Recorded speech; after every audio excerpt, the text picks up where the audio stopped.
สวัสดีครับกวินครับสวัสดีครับคริสครับ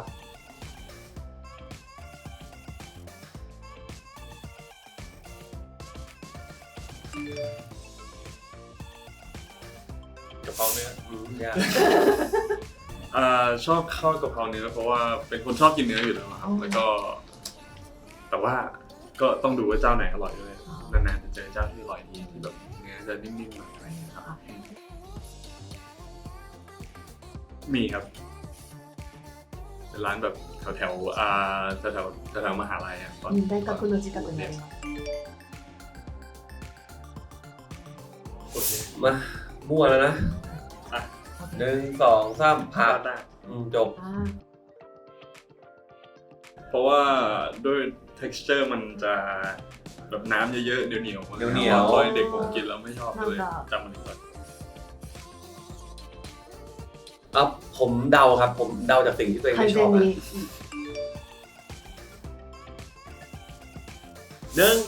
2 3ชอแชง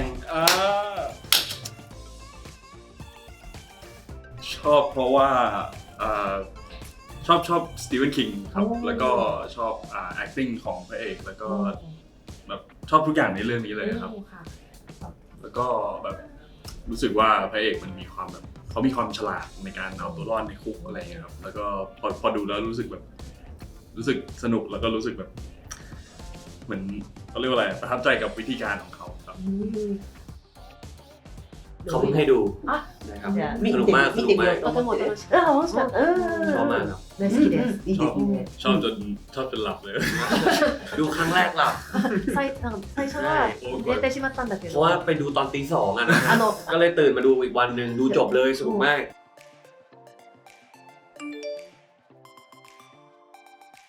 1 2 3บาสเกตบอลครับเริ่มเล่นจริงๆตอนประมาณแบบได้มีโอกาสเล่นครั้งแรกประมาณประถมนะครับแต่ว่าแบบเริ่มแบบจริงๆจังๆเลยก็น่าจะเป็นช่วงม.ต้นเพราะว่าเมื่อก่อนจะลองแบบหลายอย่างพวกเทนนิสหรือแบบปิงปองแบดเบสบอลอะไรพวกนั้นนะครับเคยครับนี่ไม่เป็นนะฮะร้านเด็กบ้านクリスさんが真似。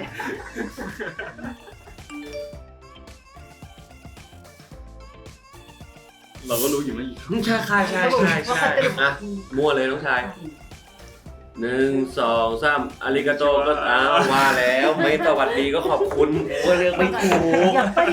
こんにちはがありがとうかなと思って。ไม่ยากอันนี้ これ簡単。 1 2 3 44อ้าวโทษทีตอบเป็น10อ่ะตอบเป็น US เคยซื้อรองเท้าให้น้องครับ買ってあげたことあります。ก็ซื้อเป็นConvert コンバーズ。มีสีขาวอันนึงของผมแล้วก็มีสีดำกินなんか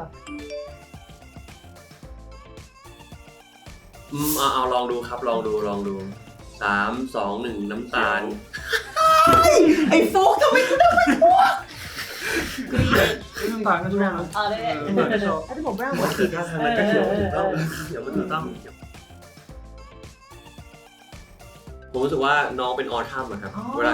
ที่แต่งตัวแนวโทนเอิร์ธโทนอะไรเงี้ยครับน้องจะดูดีมากใช่ครับเพราะว่าชอบมองพวกต้นไม้ใช่ชอบมองแบบธรรมชาติ natural สบายใจมาก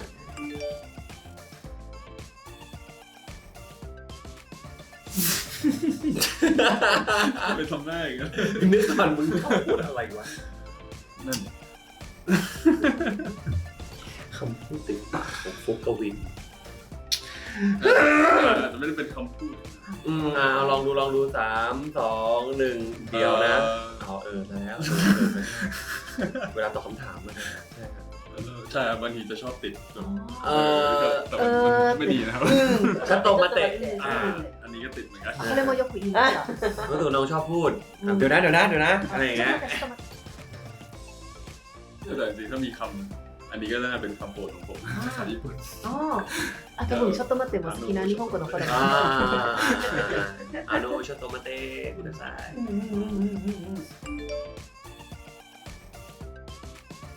ฮะไปเอาแบบที่ผมซื้อเอง 1 2 3 สาว จริงๆแล้วก็ไม่ได้แฟชั่นขนาดนั้น ใช่คือถ้าจะให้ตอบแบบรู้ใจน้องคือน้องไม่ได้เป็นสายแฟชั่นคือรู้สึกว่าการแต่งตัวของน้องบางทีเราต้องคิดแผนให้น้องด้วยอะไรเงี้ยแต่งตัวให้น้องอะไรเงี้ยครับแต่รู้สึกมันยากนิดนึง ถ้ามีอยู่แหละอะไรที่แบบคิดออกก็น่าจะเป็น โอ้จริงๆผมก็ไม่ได้เป็นคนเก่งแฟชั่นเหมือนกันครับเป็นคนไม่แต่งตัวไม่เก่งเหมือนกัน แต่ว่าก็ผมดูเอาจากเพื่อนๆที่ทำงานด้วยกันอะไรเงี้ยครับก็เลยแบบลองไปซื้อมาให้น้องบ้างอะไรเงี้ยครับแต่สิ่งที่ซื้อให้น้องก็จะไม่ได้แฟชั่นมากจะเป็นเพลนขาวดำอะไรเงี้ยครับครับ そうですมินิมอล มินิมอล ミニモル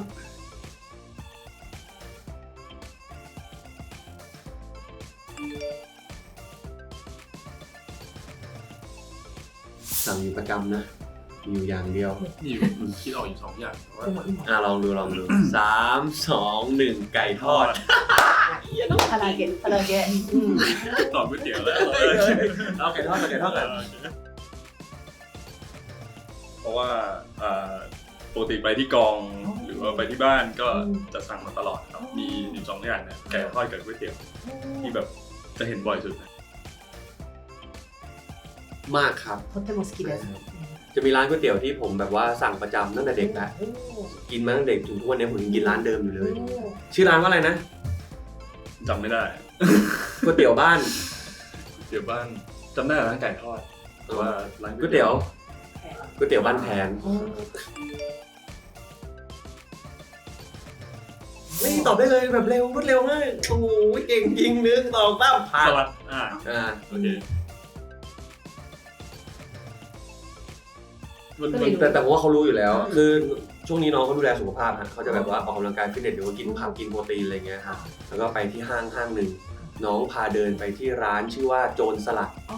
เป็นร้านผักล้วนนะฮะผมก็ได้แต่ยืนรออยู่หน้าร้าน ไม่ได้เข้าไปฮะเข้าไปแค่ได้กลิ่นผักก็ไม่ไหวแล้วฮะ ไม่ค่อยถนัด ใช่ฮะ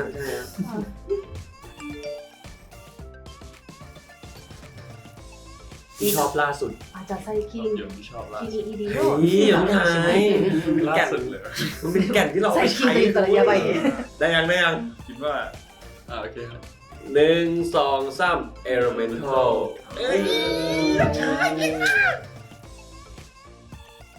อันนี้กี่ข้อแล้วนะครับเรามาแข่งกันดีกว่า โอ้โหกูยอมแพ้ก็ได้ ก็ไปดูด้วยกันแล้วเราก็แบบมีแบบชอบไอเดียเกี่ยวกับหนังนะครับหนังมันจะแบ่งเหมือนคนเป็นธาตุ โอ้ค่ะ ชื่อ Elemental ครับ เป็นท่าต่างๆดินน้ำลมไฟครับ แล้วผมชอบมากจนผมเอาคอนเซปต์ของหนังเรื่องนี้มาทำคอนเซปต์ครับ น่าจะมีอยู่ด้านเดียวนะครับ 1 2 3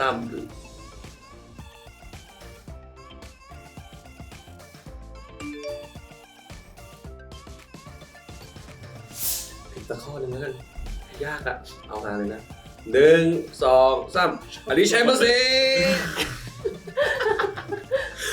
อันนี้น่าจะเป็นคำที่ได้ยินบ่อยที่สุดที่ไทยแล้ว ผมชอบคำนี้มากจริงๆนะ คือเคยไม่เข้าใจคำนี้ว่าพูดว่าอะไร แต่ว่ามาทำงานแล้วเหมือนได้ยินคำนี้บ่อยมากเวลาจะเข้าร้าน ก็เลยอยากรู้จริงๆว่าคำนี้มันแปลว่าอะไร ก็เลยถามจนรู้ว่ามันแปลว่ายินดีต้อนรับอะไรเงี้ยครับเอาเป็นไทยแล้วกันเลขไทย ไอ้ใครแบบ 40 กว่า40เท่าไหร่ว่าไป1 2 3 42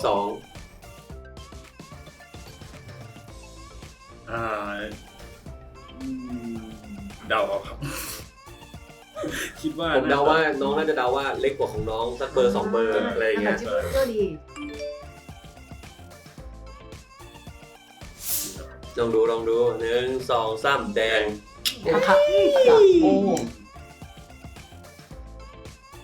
ดูจากถ้าไม่ได้ดูแบบชุดที่เขาแต่งหรือแบบเคยเห็นแต่งใส่เสื้อแดงบ่อยๆก็อาจจะดูจาก เรียกว่าอะไรธาตุ อุป ธาตุในตัว อุปนิสัย ธาตุไฟอะไรอย่างเงี้ยครับน่าชอบสีแดง เยอะมากครับ คือเหมือนแฟนคลับก็รู้ด้วยครับ ว่าชอบสีแดงครับ ของที่ซื้อให้ก็เลยจะมีสีแดงเยอะเอง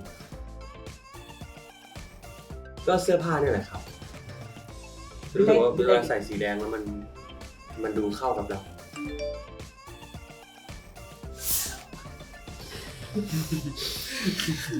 ยังกินไม่ได้ โอเคเป็นคำพูดที่ชอบเรียกเป็นลักษณะนามของทุกคนอะไรกันครับ เพราะเป็นคนไม่ค่อยชอบเรียกชื่อเลยครับนี่คือใบ้นะลองดูไหมไม่น่ายากหรอก ได้ครับ 1 2 3 bro น้องชายได้น้องชายครับ เมื่อกี้ก็พูดอีกคำหนึ่งแต่ว่าคำนี้ได้ยินบ่อยเหมือนกันเวลาอยู่แบบแก๊งเพื่อนคิดเลยอย่างเงี้ยส่วนใหญ่จะใช้คำนี้กัน แต่ที่น้องตอบก็ถูกนะครับเพราะว่าบางทีผมก็จะไม่ชอบเรียกชื่อคนจะชอบเรียกว่าน้องชายพี่ชายเฮ้ยเพื่อนอะไรเงี้ยครับจะไม่ค่อยเรียกชื่อเป็นพี่ครับใช่ครับ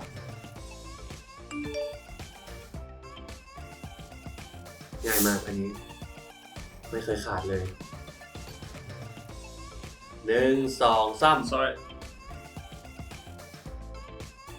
มึงเหล่นิดนึงใบอยู่ อ้าวแล้ว แม่งใบอยู่ แต่ผมใส่สร้อยตลอดเลย ใช่แต่ในนี้ครับผมก็จะใส่สร้อยตลอด でもネックレスはいつもつけます。แต่ถ้าเวลาออกจากบ้านเนี่ยสิ่งที่ผมจะห่วงตลอดคือแว่น ทุกอย่างเลยครับแว่นล้วนๆใช่ครับอย่างแบบมาที่เนี่ยผมเตรียมเสื้อผ้ามา4 ชุดแต่ผมเตรียมแว่นมา5 อัน นี่เตรียมมาเผื่อว่าเผื่อหายเผื่อลืมอะไรอย่างเงี้ย ด้วย なくしたり。 มึงแซวแล้วล่ะเนี่ย คิดมาเลย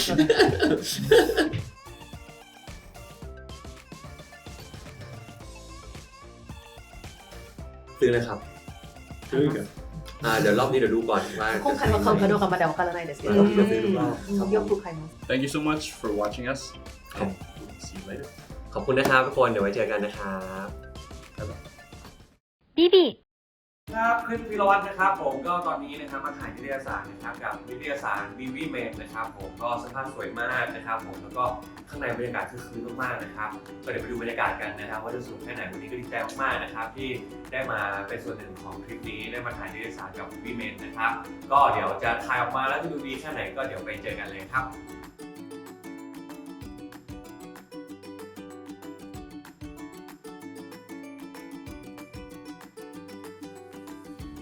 สวัสดีครับผมคริสพิรวัตรนะครับตอนนี้เราก็จะมาเปิดกระเป๋ากันนะครับอยากรู้นะสิครับว่ากระเป๋าผมมีอะไรข้างในบ้างบอกตรงว่ารกมากเขินมากที่จะต้องมาเปิดกระเป๋าให้กับแฟนๆดูนะครับแต่ไม่เป็นไรครับวันนี้เปิดซะหน่อยแล้วกันนะครับชิ้นแรกนะครับผมขาดไม่ได้เลยนะฮะมีตลอดเลยก็คือแว่นตานั่นเองนะครับแว่นกันแสงบ้างแว่นสายตาบ้างแว่นกันแดดบ้างนะครับของสำคัญเลยต่อไปครับอันนี้เป็นที่ใส่บัตรแฮนด์เมดนะครับมีน้องทำให้เป็นของขวัญวันเกิดครับก็เลยติดตัวตลอดเลยนะครับอันนี้ด้วยครับหูฟังครับผมเพราะว่าชอบฟังเพลงมากนะครับก็จะต้องมีติดตัวไว้หน่อยครับอันสุดท้ายครับอันนี้ต้องบอกว่าสำคัญมากๆเป็นสุขภัณฑ์ของผมเองนะครับต้องดูแลร่างกายในระหว่างที่ใช้ชีวิตด้วยนะฮะก็จะมีที่ฉีดจมูกนะครับที่พ่นคอนะครับแล้วก็เจลแอลกอฮอล์ทำความสะอาดมือนะครับผมต้องใช้ตลอดนะฮะดีไหม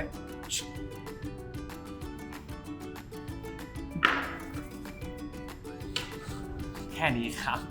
ขอบคุณนะครับ ビビ สวัสดีครับคอนนิชิวะกูวินเดสวันนี้นะครับมาถ่ายนิตยสารฟินี่เมนนะครับก็วันนี้อยู่กันเยอะเลยครับแล้วก็ได้ลองเสื้อผ้าถ่ายนะครับแล้วก็เดี๋ยวก็อีกแป๊บนึงจะถ่ายกันแล้วครับก็อย่าลืมไปดูคอมเมนต์แล้วก็มาคุยกันได้นะครับว่าแบบแต่ละคนแนวเป็นยังไงชอบหรือเปล่าอะไรอย่างเงี้ยครับวันนี้ก็แนวจะเป็นประมาณนี้ครับผมเดี๋ยวไปตามดูเลยบ๊ายบาย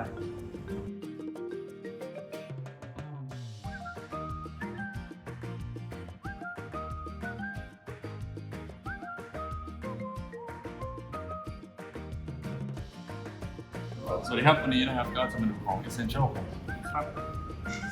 อย่างแรกเลยก็เป็นกระเป๋าที่ชาร์จแบตขาดไม่ได้เลยก็อันนี้นะครับก็แว่นดำ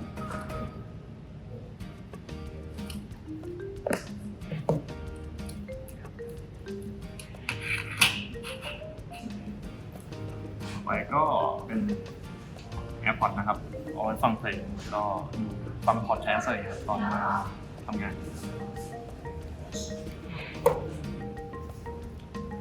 แล้วก็อันนี้ขาดไม่ได้เหมือนกันครับตอนทำเพลงครับ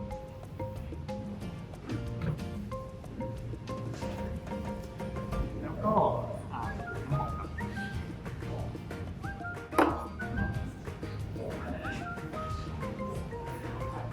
แล้วก็ชิ้นสุดท้ายจะเป็นอันนี้นะครับก็เป็นของ Essential